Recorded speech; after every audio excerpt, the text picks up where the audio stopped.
Sira-sira kahit ginasusan na mahigit 400 milyong piso ang dalawang flood control project sa Oriental Mindoro ng inspeksyonin ni Governor Bons Dolor.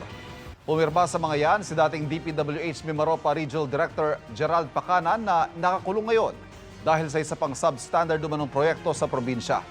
Nakatutok si Darlene Kai. Ang una ko pong na-notice, bukod sa wasak, yung pagkakagawa ng disenyong ito. Pag tinitingnan ko nga po, nagugulat ako. Palpak at perwisyo ang tawag ni Oriental Mindoro Governor Bons Dolor sa dalawang flood control project na ininspeksyon niya kahapon sa Barangay San Andres sa Nauhan, Oriental Mindoro.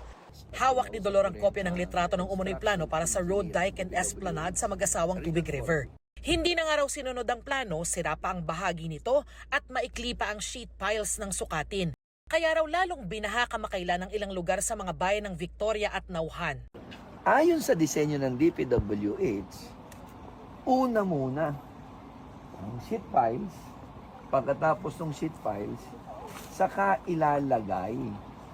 Yun, ang tawag nila doon ay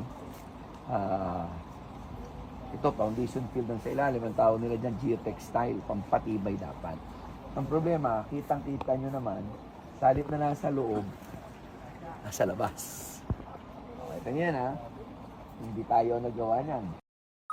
Ayon sa contract agreement sa DPWH website, February 11, 2023 sinimula ng dalawang proyekto.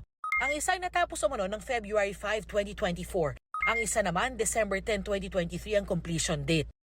Ang nakakapagtaka lang po, dalawang stretch, may 200 milyon ang isa, sabay ini-award, sabay binigyan ng notice of commencement, sabay din dapat nagpanimula.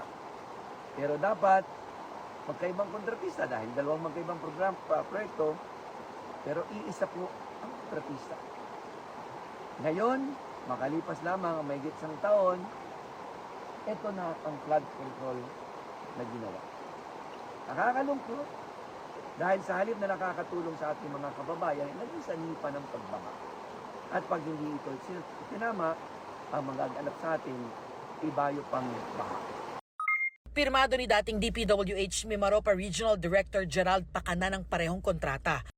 Mahigit 210 million pesos ang pondo kada proyekto na lumobo pa sa mahigit 217 million pesos hanggang sa matapos ito base sa isumbong sa Pangulo website. Nakakulong ngayon sa New Quezon City Jail si Pacanan dahil sa pagkakasangkot niya sa isa pang umano'y substandard na flood control project sa Nauhan, Oriental Mindoro rin.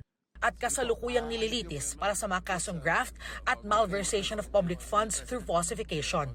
Ang kumpanyang New Big 4J ang kontratista ng parehong flood control project na ininspeksyon ni Dolor. Pinuntahan namin ang kanilang address na nakalista sa mga dokumento ng DPWH pero sarado ang opisina at wala kaming inabutang tao. Kinausap na raw ni Dolor ang mga taga DPWH Mimaropa at DPWH Oriental Mindoro District Engineering Office. Sinusubukan pa ng GMA Integrated News na kunin ang panig ng DPWH. Para sa GMA Integrated News, Darlene Kai, nakatutok 24 oras.